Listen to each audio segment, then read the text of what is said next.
joining me now from the Trump campaign in Washington, D.C. I would say from the White House because she was there so long as a senior advisor. Senior advisor, Trump Pence 2020, Mercedes Schlapp. Hey, Mercedes, thanks for making time for us today. Of course, John. How are you doing?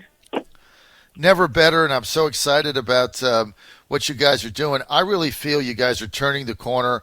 I know it's been a tough couple months over the summer with all the fake news about everybody's going to die from coronavirus and, record numbers of cases because there's record numbers of testing and all that. But I thought the president was brilliant on Fox, Chris Wallace, yesterday in firing back action. Do you feel now the president's starting to get his sea legs back? And do you think that right now, the next 100 days, we're going to turn the corner? How do you feel now? Look, I think the president's a very strong position to win. I mean, I do think that when you go out and travel across the country, you start to realize that there is this huge enthusiasm for this president. I mean, I would love to see a Joe Biden interview with Chris Wallace. He would have been eaten up alive by Chris Wallace. And, I felt the same way you did, John. I watched that interview, and it was a very, it was like hand-to-hand combat, and the president was so just focused and strong on delivering this message of what he will do to ensure that we basically build and keep a strong economy, ensuring Americans can get back to work, ensuring that our children can get back to school, which is creating an enormous amount of stress on parents across the board, especially working parents and minority parents. And I think also, the fact that he has been focused on the handling of coronavirus, working very closely with the state and local officials to ensure that we're able to combat this virus and come up with a vaccine and with the right therapeutics as quickly as possible. Well, listen, I think we're getting there. And, all the fake news descending on Florida. Every day you get the legacy media coming out saying that cases are up and it's shattering records. But everybody in Florida that wants to get tested, Mercedes, gets a test. I mean, you can basically walk into a CVS and get a test at any age for any reason.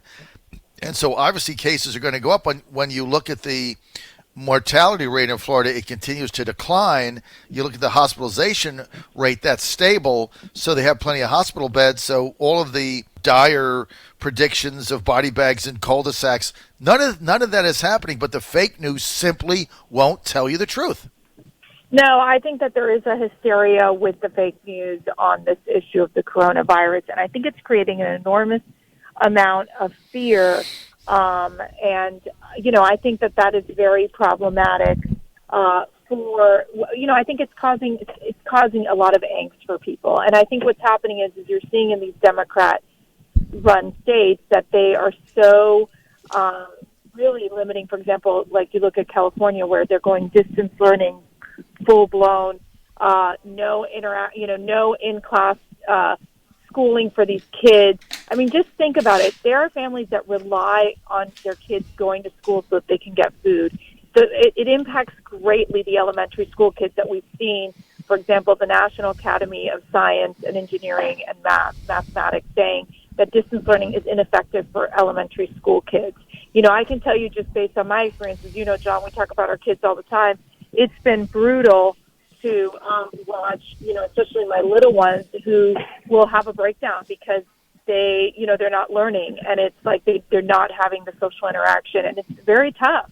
And so I think we're at a point right now that it's why the president is being so direct and saying, look, you guys got to reopen up these schools. We got to get our economy open. Let's do it in a safe and responsible manner and push our way through this. And I think that's kind of where we're at right now. Well, Mercedes, and don't forget scholastic athletics also. I know that you've got a daughter that's an athlete that hasn't been able to play, right? Right. Well, they didn't play in the high school. As you know, I think your son is in the same boat with baseball. And, it's, I think with lacrosse, luckily their club has started playing again. It's very limited, obviously going from 2-day tournaments to 1-day tournaments. And so I think, but look, at least they're allowing them to get back on the field. But you're going to see the indoor sports. They're not going to bring the indoor sports back, like the basketballs and the volleyballs and stuff like that. They just can't do it. And so, but I think, like, I just feel that we're creating so much angst for when you're seeing that these kids are not the ones getting sick, that you're seeing that we could do this in a safe and responsible fashion. But more importantly than even the sports is actually the fact that these kids are going to fall behind. And so, well, they're not learning. Right. They're not learning. And it's too much stress on the parents that are trying to, work two jobs and try to ensure that their kids are getting what they need, from like an educational standpoint. So it's a very trying time. And I think the president feels strongly that, look, we're seeing, like you said, the mortality rates go down significantly. Obviously, if there's hotspots, let's deal with it from a local standard, from a state standard, as opposed to instead of doing a national mandate of sorts, which we know is not going to be the best approach. No, I think you're spot on, and I think the president understands that we have to get our kids educated, and we've now going to have school children that are going to go 9 months, a semester and a half, without any viable education. You can sit there and talk about Zoom or distance learning. The reality was national studies showed in the spring semester that at any given class, 35% of students were not logged in. That was average, 35%. That was average. So that was the average. So that means there are days where, the majority of them are, and there's days where 80% aren't. So, I mean, it's not a healthy situation. And the thing is, where does this end? I mean, do you then go into January and cases are still not down, it hasn't gone away, there's no vaccine, and just suspend school in perpetuity? Yeah, Where's this end? Can I tell you, that's where Joe Biden's mentality is at. I mean, Joe Biden's mentality is let's indefinitely close the economy as long as coronavirus is around, and let's close our schools. And that, to me, is just it just cannot work. It would destroy our economy. It would destroy the learning environments for these kids. And so I just think that it can't be hysteria. And that is all that we're seeing. And I think the president has made it very clear. It's like, we need calmness in this time. You know what I mean? We need to ensure that we are providing. Let's remember the role of the federal government. The role of the federal government is to provide the necessary support to these states and to these governors. And we're all still trying to figure out how this virus, plays out to a certain extent. What we do know is that we are seeing mortality rates go down. We're seeing, for example, that doctors and nurses are identifying the coronavirus, sooner. We're seeing that certain therapeutics are working better, yes, are people getting tested? Absolutely. It's why you're seeing the numbers of cases spike up as well. So, but remember this, John, Democrats want to make this into a coronavirus election.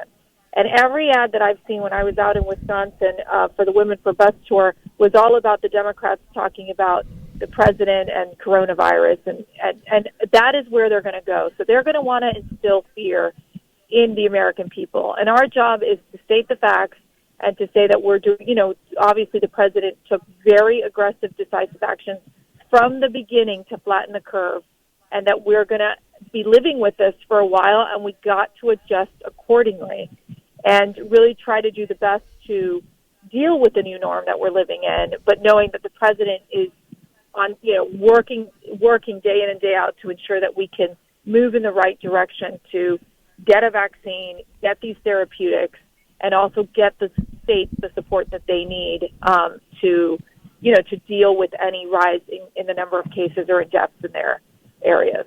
You're on the John Fredericks Radio Network, Trucking the Truth Across America. I'm with Mercedes Schlapp, Senior Advisor, Trump-Pence 2020 campaign, former Senior Advisor to the President in the White House, now with the campaign.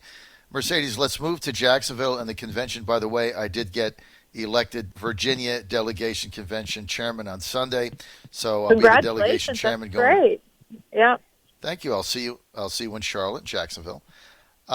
So what is going on with the Jacksonville convention? I mean, some people are saying that there's going to be more protesters than we're allowed to have people inside. And I know some of it has been cut back, the number of guests and alternates. Where are we right now in this situation in Jacksonville?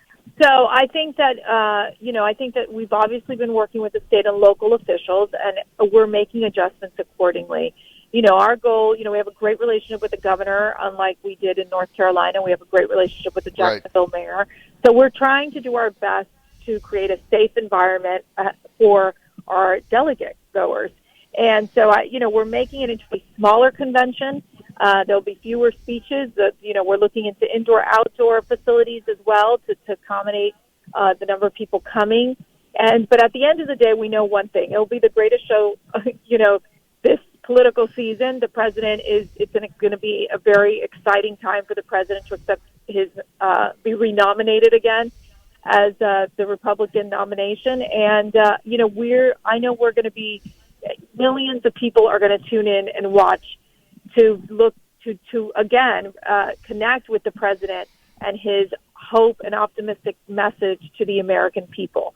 So I do think that, while we are making adjustments and changes to it, I still think it's going to be a great event. And, obviously with taking the precautionary measures going above and beyond the local guidelines to ensure the safety of our delegate and our delegations. Mercedes Schlapp with us, Senior Advisor, Trump Campaign 2020, spent several years with the president in the White House, now with the campaign. So, Mercedes, I was very interested to find out on your bus tour, women's bus tour in Wisconsin, what were people saying? What was the feedback that you were getting from independents, Trump supporters, and Democrats that were going to need to win that state? What was the feedback? What was the overriding theme of what you heard? It was the simplest message. Please get President Trump reelected because we need to save America. It was the most simplest message, John. They are saying, it was the Democrats and the radical left and the mobs rewriting history, basically bashing American values.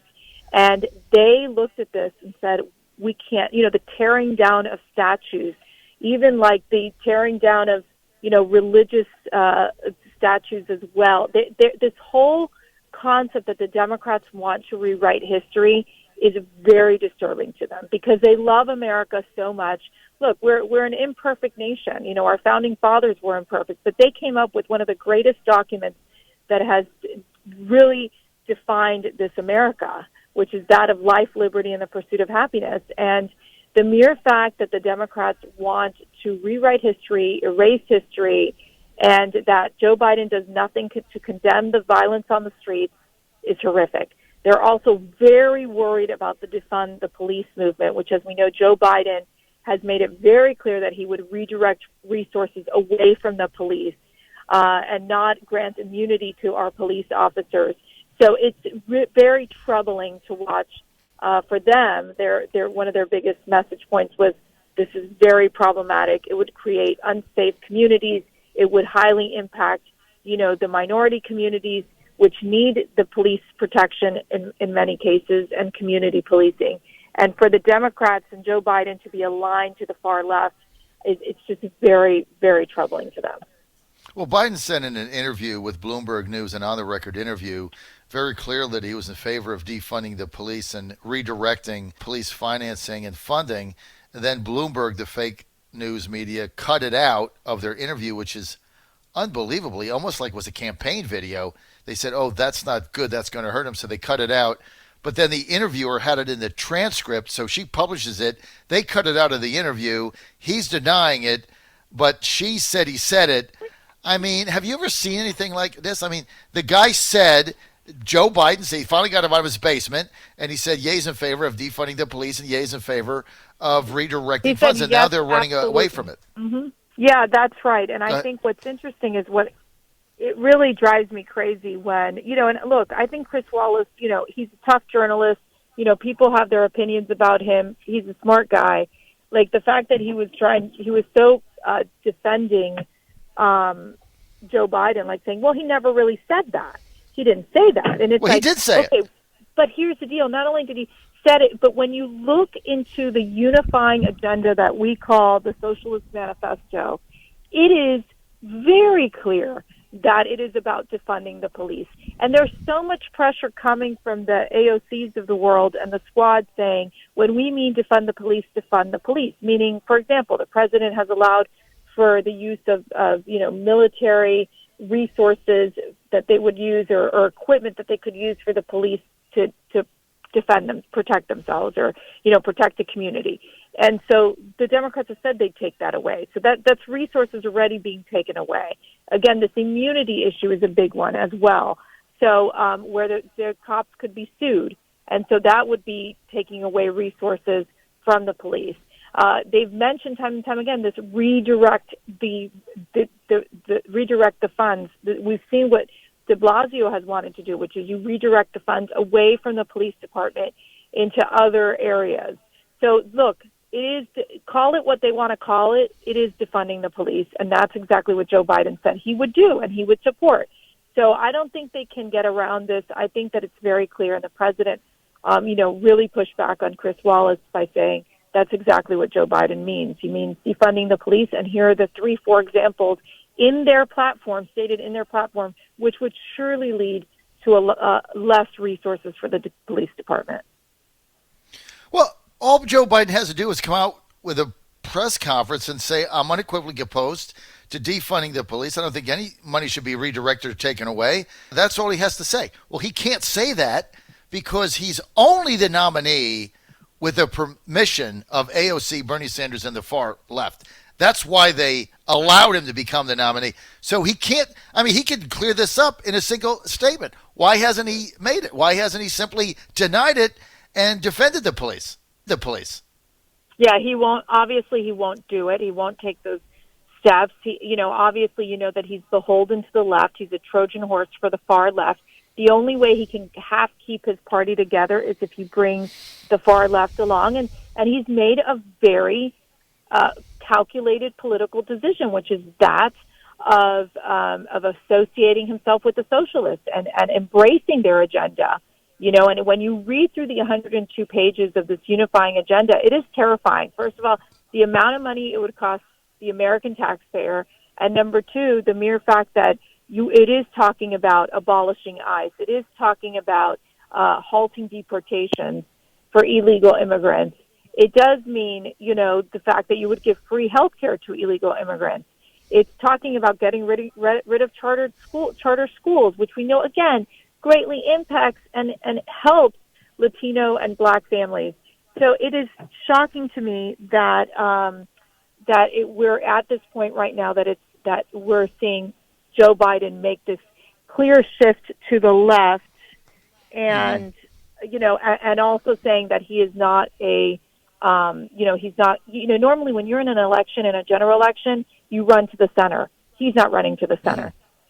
Well, he's running to the far left, not even the left. He's running to the far left because he has to, because without that, he loses his entire Act Blue funding base because that's how he raises the money. He loses the entire left-wing mob mentality. AOC gets on his dark side. So, he has to run to the far left. And, look, that's how we're going to turn the corner, win this election, Mercedes. All right, final question. I'm out of time. Debates. Are we going to have 3 more? Are we going to have any?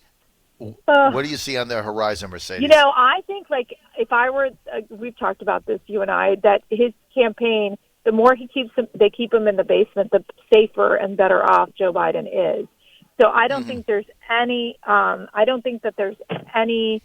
appetite for Joe Biden to get on the debate stage. I do think, obviously, they've been working with the debate commission. We've even requested more than 3 debates. They're saying, no way, we're going to keep it to the 3 debates. So, look, this is where all eyes will be on these debates, and it will be the president just being able to take on Joe Biden head on. And I just feel like the president is such a strong leader with a very decisive vision for America. And I feel like the vast majority of Americans are looking out there saying, goodness gracious, we need someone who's going to be strong, who's going to be a fighter, who's going to ensure that we get, our economy up and running very strong and ensure that Americans have all sorts of opportunities, as opposed to Joe Biden that's just bowing down to the far left, which is very out of touch with where we are as a nation. Mercedes, we're going to turn the corner. We're going to win this election again on November 3rd. We're going to make Virginia very competitive. We're going to win the 7th. We're going to win the 2nd. We're going to win 2 of these seats back. We're going to give Mark Warner a run for his money. I tell you what, every time I get down about things going on, and I cover it. I'm on the air all week and then got other things to do with it. Every time I get down, I get back to something my wife Ann said, the Fräulein. We were there in Trump Tower the final week doing our show there for the last 5 days. And all the news media, all the legacy fake news, it looked bleak. And not a lot of people thought we were going to win except us and a handful of others, yourself, your husband, but it was not a majority. And she always says to me when I get down, she says, you know what? God put Trump in, only God can take him out. That gives me solace. I know we're going to win this. I can tell you, those people of, people of faith, they are praying. They are praying so hard because they know that what happens with the far left and with Joe Biden, they'll go after our churches. There will be no separation of church and state. They're going to go right into the middle of it to take away our religious liberties. They have no tolerance for our values, and so I just think that that's where I think the president is the one standing in front of this horrible wall of intolerance coming from the left. He says we have to continue to build the wall on the southern border. He is the wall. That's what he is. The wall. President Trump is the wall. He's not building it. He is the wall to left-wing calamity and taking all your rights away, your guns away, your religious liberty away. He is the wall. Mercedes Schlapp, we're out of time. Hey, thank you for your time. Thank you so much. This is great. I appreciate it.